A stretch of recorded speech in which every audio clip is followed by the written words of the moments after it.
અને આ તરફ ભુજ પણ સંવેદનશીલ છે। ભુજ પર 3 વાર ડ્રોનથી હુમલા કરવાના પ્રયાસો થયા છે પાકિસ્તાન તરફથી અને ફરી એકવાર એક હુમલો કરવાનો પ્રયાસ થયો। ભુજના તહેરા ગામમાં જોવા મળ્યું છે પાકિસ્તાનનું આ ડ્રોન। તહેરા ગામના લોકો સાથે સંદેશ ન્યૂઝે વાતચીત કરી। એમણે ઘરથી બહાર નથી નીકળ્યા એવું પણ કહ્યું। અમારા સરપંચ લોકોને એલર્ટ કરતા હતા એવું પણ એમણે કહ્યું। અને બીજી બાજુ એ પણ વાત સામે આવી કે આ પાકિસ્તાન દ્વારા મોકલવામાં આવેલું આ ડ્રોન છે અને આ ડ્રોન તેના સ્થાનિક લોકોએ જોયું છે અને અહીંયા જેવું આવે છે તો એવું જ એને નેસ્તો નાબૂદ કરી દેવામાં આવે છે।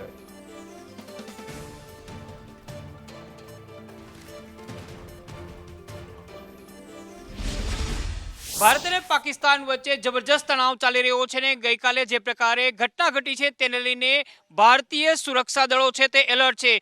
ભારતીય સીમાની અંદર ખાસ કરીને કચ્છ અને આસપાસના વિસ્તારની અંદર પાકિસ્તાનના કેટલાક ડ્રોન જોવા મળ્યા હતા અને આ પૈકીના 3 જેટલા ડ્રોન છે તેને તોડી પાડવામાં આવ્યા છે। આ ડ્રોનને લઈને આસપાસના ગામના વિસ્તારો છે તેની અંદર પણ ભયનો માહોલ હતો, પરંતુ સૌથી મહત્વની વાત એ છે કે સુરક્ષા દળોએ તમામ આસપાસના જે ગ્રામ વિસ્તારના લોકો છે તેમને એલર્ટ કરી દીધા હતા। આપણે ગામના લોકોની સાથે જ વાત કરશું। શું નામ છે આપનું? હુસેન। હુસેનભાઈ, શું કહેશો? કાલે કઈ રીતે તમને સૂચના મળી હતી, અહીંયા કઈ રીતે બ્લેકઆઉટ કરવામાં આવ્યો હતો અને તમે શું જોયું? મેં તો કંઈ જોયું નથી, પણ સરકારને અમે પાલન કર્યું। અમને લાઇટો બંધ કરવાનું કીધું હતું, એ અમે લાઇટો બંધ કરી નાખી છે। લાઇટો બંધ થયા પછી શું થયું? પછી અમને કંઈ જોવામાં આવ્યો નથી, પણ અમે પાલન કર્યું। લાઇટનું અમને કીધું હતું, લાઇટો બંધ કરી નાખી છે। સુરક્ષા દળોએ, પોલીસે તમને કીધું છે કે સાવચેત રહેજો? હા, એ કીધું હતું પોલીસે। આપણે બીજા ગ્રામજનોની સાથે વાત કરીએ। શું નામ છે આપનું? ઉમરભાઈ। ઉમરભાઈ, શું થયું હતું કાલે જે પ્રકારે ભારત અને પાકિસ્તાનની સીમાઓ ઉપર તણાવ જોવા મળ્યો છે, અહીંયા શું થયું હતું? સાહેબ, અહીંયા તો અમને પોલીસ જાણ કરવા આવી કે તમે સાવચેત રહેજો, લાઇટો બાઇટો બંધ કરી દેજો, ઘરોથી બહાર નીકળજો નહીં। અમે ઘરોમાં બેસી ગયા, અમે ઘરમાં સુઈ રાતનું। તમારા સરપંચ છે એ પણ એલર્ટ મોડમાં હતા, એમને પણ ઘણી બધી એક્ટિવિટીઓ જોઈ છે? જી જી, એ અમારો સરપંચ હતો, એ બહાર રોડમાં થયો હતો, પોલીસ ભેગો ગયો હતો અને સાંભળ્યું, એ કહેતો હતો સવારમાં કે મને અવાજ આવ્યો। અવાજ આવ્યો છે કોઈ ગળગળાટી જેવો? ગગડા જેવો, જી જી। અમને નથી સાંભળવાનું, તમને નથી સંભળાયું? અમે ઘરોમાં આવ્યા હતા। સરપંચ તો એલર્ટ હતા? સરપંચ એટલે રોડ બહાર હલતો હતો, ગામથી બહાર ફરતો હતો બધી જગ્યા।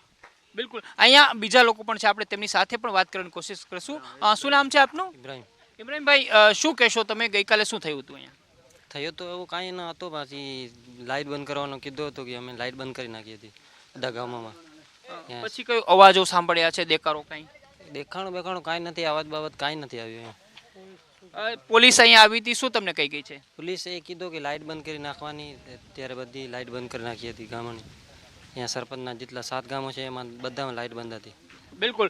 આખા કચ્છની અંદર અંધારપટ હતો ને જે પ્રકારે 3 ડ્રોન છે તે અહીંયા દેખાયા હતા અને ત્યારબાદ તેને સુરક્ષા દળો, ખાસ કરીને આપણી ડિફેન્સ સિસ્ટમ છે તેને તોડી પાડ્યા હતા। સર્કિટ વિસ્તારની અંદર એ ડ્રોન તૂટી ગયા હોવાના અહેવાલો સામે આવ્યા છે, પરંતુ ગામના લોકો છે ખૂબ જ એલર્ટ છે અને એની એલર્ટનેસ અહીંયા દેખાઈ રહી છે।